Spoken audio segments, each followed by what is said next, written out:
میرے لورز بھی ہیں، میرے ہیٹرز بھی ہیں. یہ عزت اللہ کی طرف سے ہے. کسی کی ذلت ہے تو وہ اللہ کی طرف سے ہے. ان کے لیے ضرورت ہے کہ نوک نوک کہ ہم نے جو کچھ بھگتنا تھا، جو کچھ بیڈ ٹائم جو بھی ہم نے دیکھنا تھا وہ دیکھ چکے ہیں. حسن ایوب خان کے تمام دیکھنے والوں کو السلام علیکم. ناظرین، ملٹیپل سٹوریز ہے، لیکن سب سے پہلے بات کرتے ہیں آزاد جموں کشمیر کی. آپ کو معلوم ہے کہ کالعدم جوائنٹ عوامی ایکشن کمیٹی جس نے اپنے لانگ مارچ کو اناؤنس کیا ہوا تھا، لیکن پھر اس نے اپنے اس لانگ مارچ کو مؤخر کر دیا 21 جولائی تک. اب 27 جولائی کو وہاں پر انتخابات ہونے ہیں، اور جو 15 تاریخ سے اس کو جو ہے وہ مؤخر کیا گیا 21 تاریخ تک، تو یعنی بالکل جو ہے نا وہ الیکشن ڈے کے سر کے اوپر جو ہے وہ یہ دھرنا ان کا یا لانگ مارچ پہنچ جائے گا.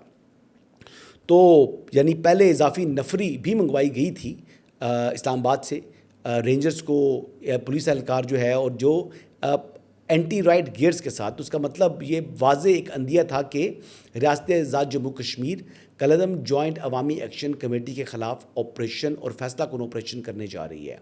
پھر کچھ تصادم ہوئے جس میں کچھ شہادتیں بھی ہوئی ہیں. سیکورٹی فورسز کی ایک رینجر کا اہلکار شہید ہوا، پھر ایک پولیس والا اہلکار شہید ہوا. تو مزید جو ہے وہ شہادتیں ادھر بھی ہوئی ہیں، اور کچھ ایک دو ہلاکتوں کا بھی ذکر جو ہے وہ ہو رہا ہے. کچھ چینلز نے جو ہے، کچھ اخبارات نے 10 جو ہلاکتیں جو ہے وہ رپورٹ کی ہیں. یہ اب سچویشن جو ہے وہ ظاہری بات ہے کہ اس معاملے کے اندر ہم دیکھ رہے ہیں کہ خون بہہ رہا ہے اور انسانی جانیں ضائع ہو رہی ہیں. اب سوال یہ ہے کہ اگر آج اس کالعدم جوائنٹ عوامی ایکشن کمیٹی کے خلاف آپریشن نہیں ہوتا اور یہ معاملات جو ہے وہ بات چیت کے ذریعے حل ہو جاتے ہیں، اگر ان کے مطالبات مان لیتی ہے ریاست آزاد جموں کشمیر یا ریاست پاکستان، یعنی سرنڈر کر دیتی ہے، تو پھر تو کل دوبارہ کسی یہ نئے مطالبے کے ساتھ میدان میں آ جائیں گے. تو دیکھنے کی بات یہ ہے کہ پھر وے فارورڈ کیا ہے. اب کالعدم جوائنٹ عوامی ایکشن کمیٹی اس میں 3 قسم کے لوگ ہیں جی، اور اس میں جو بڑی اکثریت ہے، یعنی وہ اکثریت ہے جو کہ محب وطن ہے، پاکستان کے ساتھ پیار کرتے ہیں، پاکستان کے ساتھ رہنا چاہتے ہیں، اور پاکستان کے لیے ان کا جینا مرنا ہے. لیکن ان کے مائنڈز کو بار بار ایسی باتیں انجیکٹ کر کے پلوٹ کر دیا گیا ہے کہ وہ ریاست مخالف جو ہے وہ گروہ کا حصہ بن چکے ہیں. ان کے ساتھ تو بات چیت یقینی طور پر ہو سکتی ہے، جو کہ قانون کو جن لوگوں نے ہاتھ میں نہیں لیا، جو ریاست کی رٹ کو چیلنج نہیں کرتے، جو کہ خود کو ریاست سے زیادہ طاقتور تصور نہیں کرتے، ان لوگوں سے تو بات چیت بھی ہو سکتی ہے، اور ان لوگوں کے لیے یعنی ایک رستہ یا دروازہ کھلا ہوا ہے. لیکن وہ جو کہ جن لوگوں نے پرتشدد واقعات کیے ہیں، جن لوگوں نے سیکورٹی فورسز پر حملہ کیا ہے، جن لوگوں نے جو مسلح جتھے ہیں بنیادی طور پر جو کہ ان کو دہشت گرد قرار دیا جا سکتا ہے، تو یہ وہ لوگ ہیں، ان کے ساتھ کسی قسم کی نہ بات چیت ہوگی، نہ بات چیت ہونی چاہیے. اگر ان لوگوں کے ساتھ بات چیت کرنی ہے تو پھر جو سیکورٹی فورسز کے جن جوانوں نے شہادت حاصل کی اس سارے تصادم کے اندر، تو پھر یہ ان کی یعنی ان کے خون کے ساتھ یا ان کی قربانی کا جو ہے یہ سودا قرار دیا جائے گا. تو بہرحال جی معاملہ یوں تھا کہ اب سید قمر رضا صاحب جو ہیں، ان کی کوئی بات چیت ہوئی ہے کالعدم جوائنٹ عوامی ایکشن کمیٹی کے ساتھ، جس کے نتیجے میں انہوں نے بظاہر وہ کہہ رہے ہیں کہ ہم نے اپنے اس جو لانگ مارچ ہے اس کو 21 جولائی تک مؤخر کیا ہے. میں سید قمر رضا صاحب کو جانتا ہوں، بڑے ایک اچھی شخصیت ہیں، شریف النفس جو ہے وہ آدمی ہیں. او پی ایف کے اندر جو ہے وہ کچھ ذمہ داریاں نبھا رہے ہیں، اور ایک ویل آف صاحب حیثیت شخصیت ہیں جو کہ محب وطن ہیں اور پاکستان کے لیے کچھ کرنا چاہتے ہیں. انہوں نے تو اپنے طور پر ایک ایفرٹ کی ہے جس کا بنیادی مقصد جو ہے وہ تصادم کو روکنا تھا. انہوں نے ان سے جو بات چیت ہوئی ہے کالعدم جوائنٹ عوامی ایکشن کمیٹی کی، اس پہ تو بظاہر اس کے بعد یہ ٹویٹ سامنے آئی ہے، یہ پوسٹیں سامنے آئیں کہ انہوں نے اپنے اس احتجاج کو مؤخر کر دیا ہے، یعنی ختم نہیں کیا، یعنی کال آف نہیں کیا. اب سوال یہ ہے کہ 2 یعنی سیناریو بن سکتے ہیں. ایک سیناریو تو یہ بن سکتا ہے کہ جی انہوں نے مؤخر کیا تو مزید ٹائم لیا ہے کہ وہ ری اسمبل کر سکیں خود کو، اور ری اسمبل کرنے کے بعد جو کہ لوگ ان کے ساتھ زیادہ اکٹھے نہیں ہوئے تھے، تو لوگوں کو اکٹھا کر کے تو پھر زیادہ طاقت کے ساتھ وہ اپنا لانگ مارچ کو جو ہے وہ شروع کریں. ایک تو اس کی بات وجہ یہ ہو سکتی ہے. دوسری بات یہ ہے کہ یہ بھی ممکن ہے کہ جو لیڈرشپ ہے وہ لیڈرشپ اپنے جو جن لوگوں کے جذبات کو انہوں نے ابھارا ہوا ہے اور جن لوگوں کو انہوں نے یعنی اس وقت تیار کیا ہوا ہے لانگ مارچ کے لیے، تو ان کے جذبات کو بھی سیٹل ڈاؤن کیا جائے تاکہ یعنی 2-4-5 دن کے بعد وہ ایونچولی اس دھرنے کو جو ہے وہ ختم کرنے کا اعلان کر سکیں اور لانگ مارچ کو بھی جو ہے وہ خداحافظ کہہ دیں. لیٹ سی جی. لیکن یہ کہہ دینا کہ جناب وہ فیلڈ مارشل کو ریپرزینٹ کیا ہے سید قمر رضا صاحب نے، تو اس حوالے سے جو سیکیورٹی ذرائع سے ہماری بات ہوئی ہے وہ اس کی یعنی کیٹیگوریکلی تردید کر رہے ہیں. وہ کہہ رہے ہیں کہ یہ بالکل ایسی بات نہیں ہے، کوئی فیلڈ مارشل کو ریپرزینٹ جو ہے وہ سید قمر رضا صاحب نے نہیں کیا. یہ سیکیورٹی ذرائع تو اس بات کو جو ہے وہ مکمل طور کے اوپر جو ہے وہ رد کر رہے ہیں. But let see. Syed Qamar Raza صاحب جو ہیں وہ مختلف جو فیلڈ مارشل کے ڈنرز کے اندر موجود تھے، انہی کی میز کے اوپر بیٹھ کر انہوں نے جو ہے کھانے وغیرہ کھاتے رہے، تو اس کا مطلب ہے کہ ان کا فیلڈ مارشل سے تعلق تو ہے. اب وہ تعلق ہے لیکن کیا انہوں نے ریپرزینٹ کیا ہے، یہ اب سوال ہے. اور سیکیورٹی فورسز کے ہی موقف کے ساتھ میں چاہوں گا کہ سیکیورٹی فورسز کا جو موقف ہے وہی جو ہے وہ ادارے کا موقف ہے. بہرحال جی آگے بڑھتے ہیں اور اگلی خبر یہ ہے کہ آزاد جموں کشمیر کے حوالے سے ہی مریم نواز شریف صاحبہ نے بھی ایک تقریب کے اندر جو کہ عارف والا میں جو ہے جس کا انعقاد ہو رہا تھا وہاں پر اپنے خیالات کا اظہار کیا ہے. انہوں نے کہا جی کہ آزاد کشمیر کے لوگوں سے ہاتھ جوڑ کر اپیل کرنا چاہتی ہوں کہ خون خرابے کا ساتھ نہ دیں. مریم نواز شریف نے کہا کہ مسلم لیگ نون کو ووٹ دیں، ایسی جماعت کو ووٹ نہ دیں جن کو کام کرنا نہیں آتا، جن کو پرواہ نہیں ہے. اب یہ اپنے وہ خیالات کا جو اظہار کر رہی ہیں یہ سنیں. میں آج کی اپنی تقریب میں آزاد کشمیر کے لوگوں سے ہاتھ جوڑ کے اپیل کرنا چاہتی ہوں کہ خون خرابے کا ساتھ نہ دیں، مسلم لیگ نون کو ووٹ دیں. اور مسلم لیگ نون کو ووٹ دیں کہ مجھے وہاں پہ حکومت بنانے میں انٹرسٹ نہیں ہے، میں یہ چاہتی ہوں کہ جو کام پنجاب میں ہو رہے وہی کام آزاد جموں کشمیر میں بھی ہوں. اچھا، مریم نواز شریف صاحبہ نے وہاں پر مزید یہ بات بھی کی کہ پنجاب حکومت جو اسٹوڈنٹس ہیں ان کے لیے AI لیبس بنا رہی ہیں.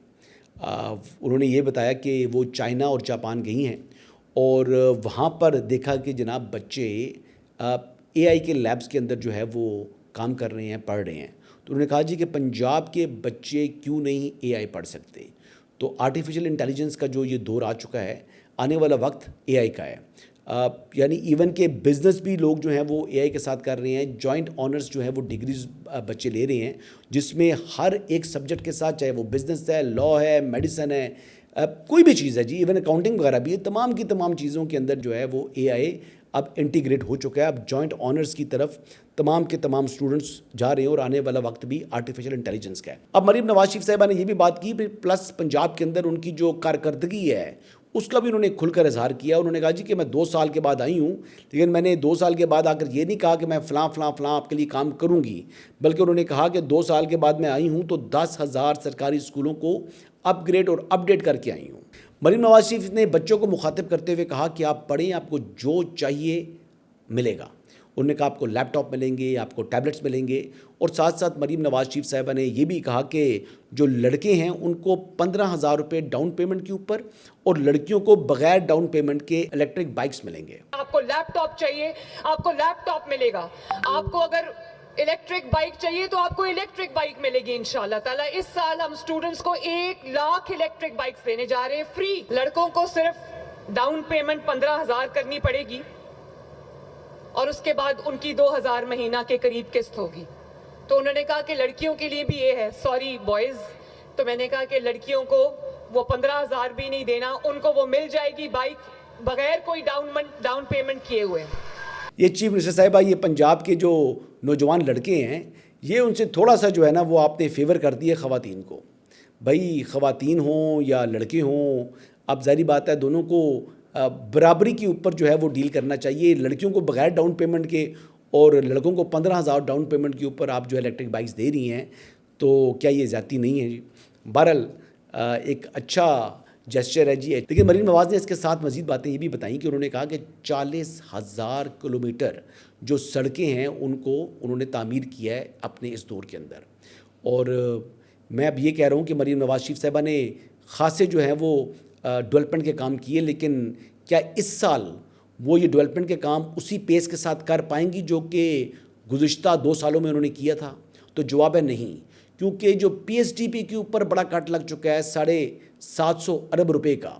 تو پھر کس طریقے سے ممکن ہے کہ وہ مزید جو ترقیاتی منصوبے ہیں ان کو جاری رکھ سکیں یا مزید منصوبوں کو جو ہے وہ شروع کر سکیں.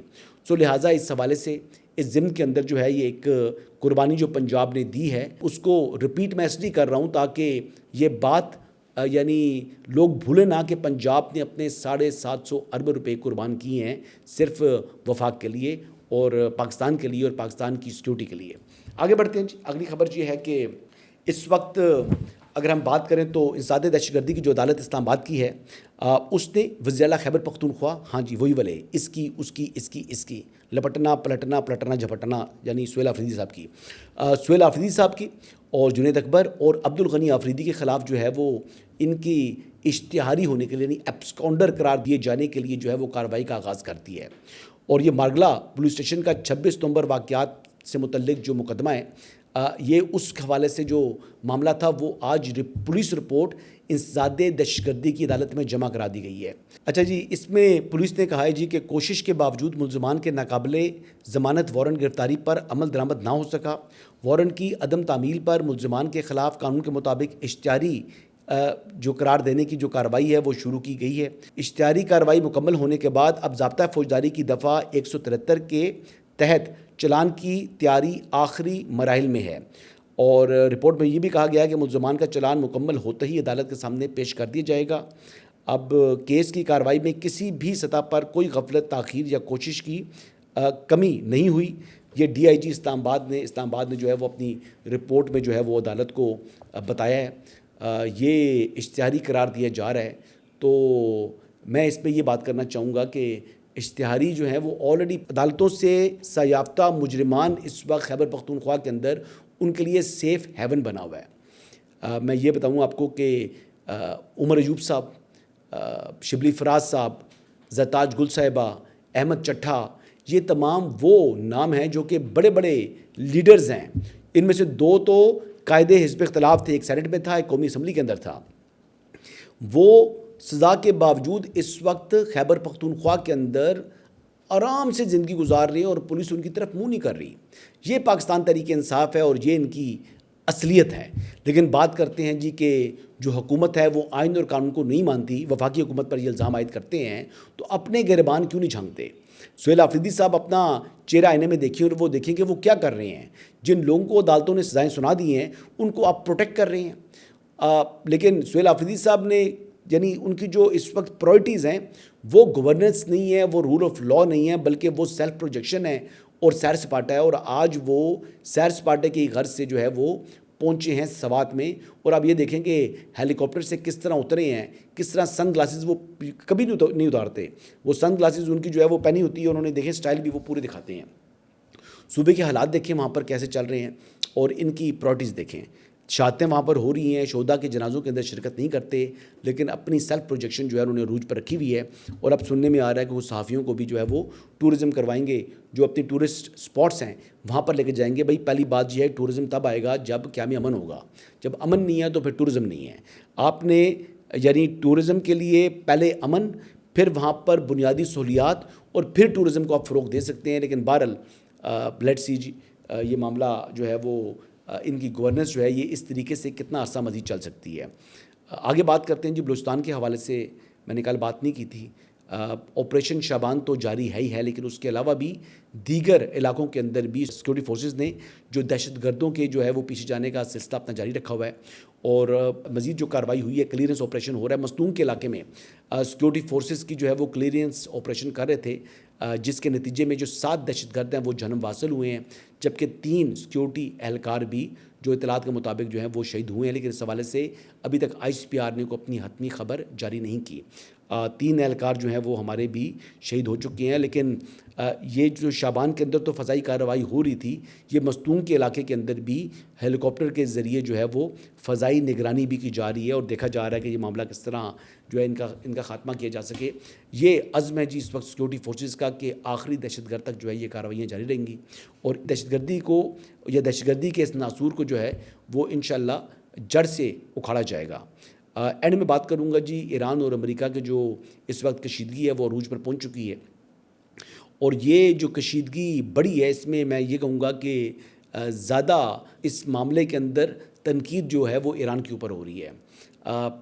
قطر کی جانب سے تو یہ کہہ دیا گیا ہے کہ وہ اب میڈیٹر کا رول ادا نہیں کرے گا کیونکہ ایران کی جانب سے ان کے اوپر حملے ہوئے ہیں. اب ایران کی جانب سے یہ بھی کہا گیا ہے کہ باب المندب کو بھی جو ہے وہ بند کر دیا جائے گا, یا اس حوالے سے بھی وہ غور کر رہے ہیں. اب باب المندب جو ہے وہ ایران نے بند تو کرنا نہیں ہے, وہ تو یعنی جو ہوتیز ہیں وہ انہوں نے بند کرنا ہے. اب وہ کس کی پراکسیز ہیں, اور پھر جو سعودی عرب کے اوپر حملہ ہوا ہے وہ کس نے کیا. تو یہ اب سچویشن اس طرح ہو رہی ہے کہ سعودی عرب بھی اس حوالے سے تھوڑے سے جو ہے وہ ناراض دکھائی دے رہا ہے, اور ان کی جانب سے بھی کوئی یعنی ریئیکشن سامنے آ سکتا ہے. جیسے قطر نے اپنا ریئیکشن ظاہر کر دی ہے, اور نیٹو بھی اس بار جو ہے وہ یعنی الزام ایران کے اوپر عائد کر رہا ہے, کیونکہ نیٹو نے پچھلی جب امریکہ کی جانب سے جنگ مسلط کی گئی تھی ایران کے اوپر تو نیٹو نے امریکہ کا ساتھ دینے سے انکار کر دیا تھا. لیکن آج جو معاملہ ہے وہ نیٹو بھی ایران سے کوئی زیادہ خوش دکھائی نہیں دے رہا. اب معاملہ کچھ طرح ہے کہ ایران کو قطر کے ساتھ جو ان کے رابطے موجود ہیں اور وہ قطر کو دوبارہ راضی کرنے کی کوشش کر رہے ہیں. لیٹس سی کہ وہ کامیاب ہوتے ہیں یا نہیں ہوتے. لیکن ایک چیز واضح ہو رہی ہے کہ ایران کی طرف جو ہے وہ لوگ انگلیاں اٹھا رہے ہیں, جو کہ ایران کے لیے اچھا نہیں ہے. جو کہ دیکھیں پہلے جو پچھلا کانفلکٹ ہوا تھا اسلام آباد جو MOU سے پہلے, اب اس کے اندر بنیادی بات یہ تھی کہ اسرائیل تنہائی کا شکار ہو چکا تھا اور ایران کے ساتھ پوری دنیا جڑ چکی تھی. اب جو موجودہ صورتحال ہے اس میں اسرائیل تو بالکل مکھن میں سے بال کی طرح سائڈ پر ہو چکا ہے, اور ایران اور امریکہ کے درمیان جھڑپیں ہو رہی ہیں. ایران کے اندر 35 چھاتیں ہو چکی ہیں, نہ صرف 35 چھاتیں ہو چکی ہیں بلکہ بہت سے جو علاقے ہیں ان کے تباہ بھی ہوئے ہیں, بہت سی ان کے جو ٹرانسمیشن لائنز وغیرہ ہیں وہ بھی متاثرہ ہوئی ہیں. اس کے علاوہ دنیا تنقید بھی ایران کی طرف کر رہی ہے. تو یہ ایران کو سوچنا چاہیے. پاکستان کے جو فورن آفس ہے دفتر خارجہ اس کے ترجمان کی جانب سے آج جو بات چیت سامنے آئی ہے اس میں یہ کہا گیا ہے کہ جو اسلام آباد MOU ہے وہ اب اس وقت تک برقرار ہے, یعنی اس کو ختم تصور نہ کیا جائے. وہ افیکٹو ہے اور وہ ان پلیس ہے. اب لیٹ سی جی کہ یہ ان پلیس عملی طور پر تو دکھائی نہیں دے رہا, ہاں بیانات کی حد تک جو ہے وہ شاید آج بھی وہ برقرار ہے. انہی الفاظ کے ساتھ جی اجازت چاہوں گا. کل دوبارہ آپ سے ملاقات ہوگی. اللہ حافظ.